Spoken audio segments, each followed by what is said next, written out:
that's a penalty. So no, the part of being offsetting penalties, no, I didn't get anything.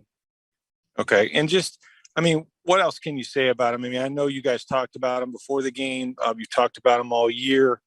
I guess it's on the players that, you're not always going to get the calls you agree with, but how do you rectify this? Well, this was the one that most disappointing was that, we do a scouting report on who's calling the game every week. And this referee is very, very protective of the quarterback. They lead the league in roughing the passer penalties. And we committed obvious penalties. Anytime you touch them in the head, it's a penalty.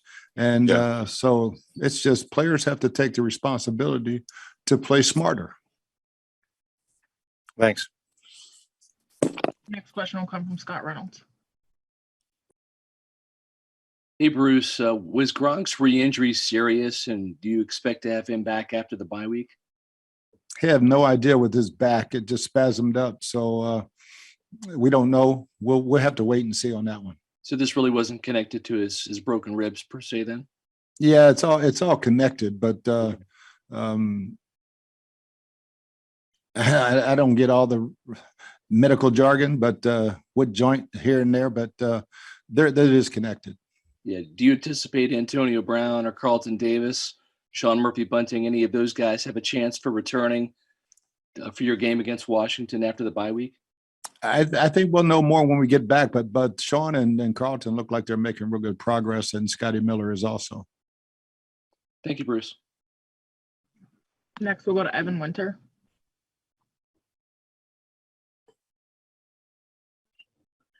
Hey, Coach. It was a bit of a surprise to see Joe Tryon-Tremaine play as little as he did. Was there any specific reason for that?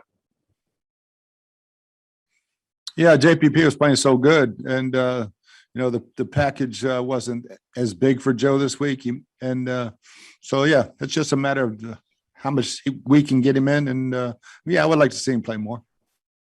What's the number one thing that you're looking forward to improve upon during the bye week? Discipline. Thanks. Next question will come from Jenna Lane.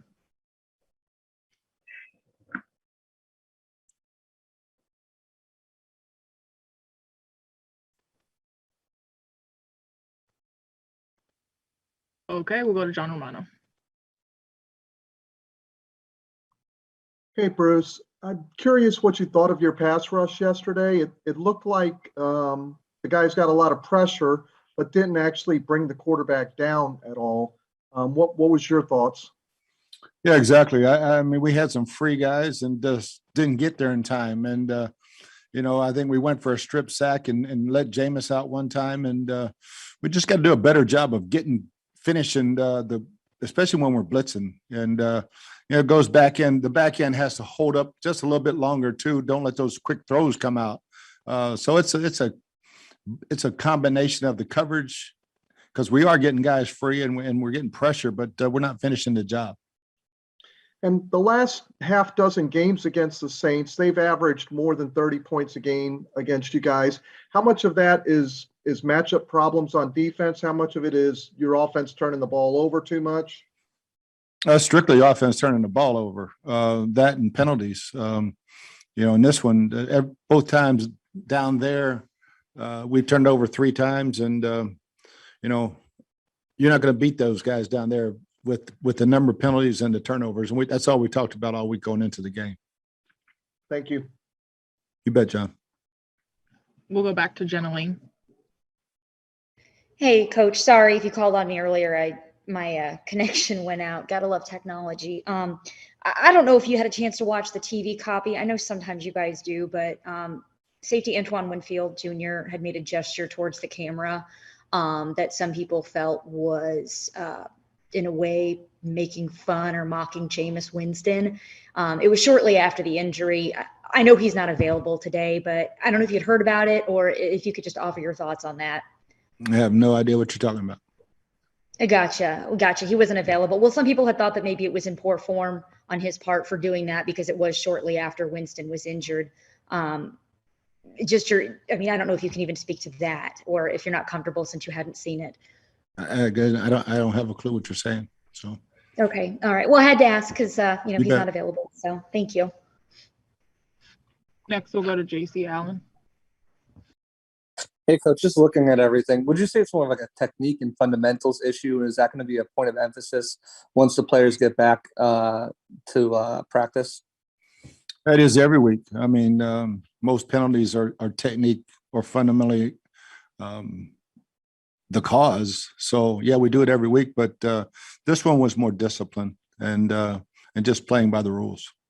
And Donovan Smith came out of the game shortly, was back into it. Josh Wells came in for a snap. But is he looked to be okay? Is that something that might be a lingering effect or? No, he's fine. Thank you. We have time for a few more. Next, we'll go back to John Romano.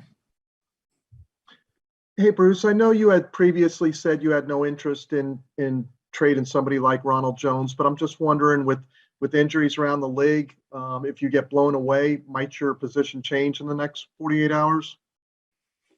It would have to be something really, really special, John, because I love the way he's running, and it's just one nick on Leonard, and Rojo's the guy again. So to me, it's still a great 1-2 punch. It would have to be something extraordinary. And last question will come from Scott Reynolds. Bruce, you played quarterback in college. You've been known as the quarterback whisperer. You developed quarterbacks in this league, spent most of your NFL time with the position. Has the NFL gone too far with the roughing the passer penalties? I know they're trying to protect the quarterback, but has the pendulum swung too far where it's taking aggressiveness and physicality out of the defense? I don't think so. I think you just have to play by the rules and adjust to the rules. I think when we started lowering the strike zone, players got used to lowering the strike zone. You reach up high to bat the ball down, you can't hit the guy in the face. Some referees are different. I mean, there are 3 of those calls 2 weeks ago wouldn't have been called, but this referee, you knew he was going to call it. That's his MO. So you can't do it. You have to just be disciplined each and every week. But I don't think so. I think the game is what is the game without the quarterbacks? All right, that's all we have time for. Appreciate taking the time, Coach. Thanks, guys.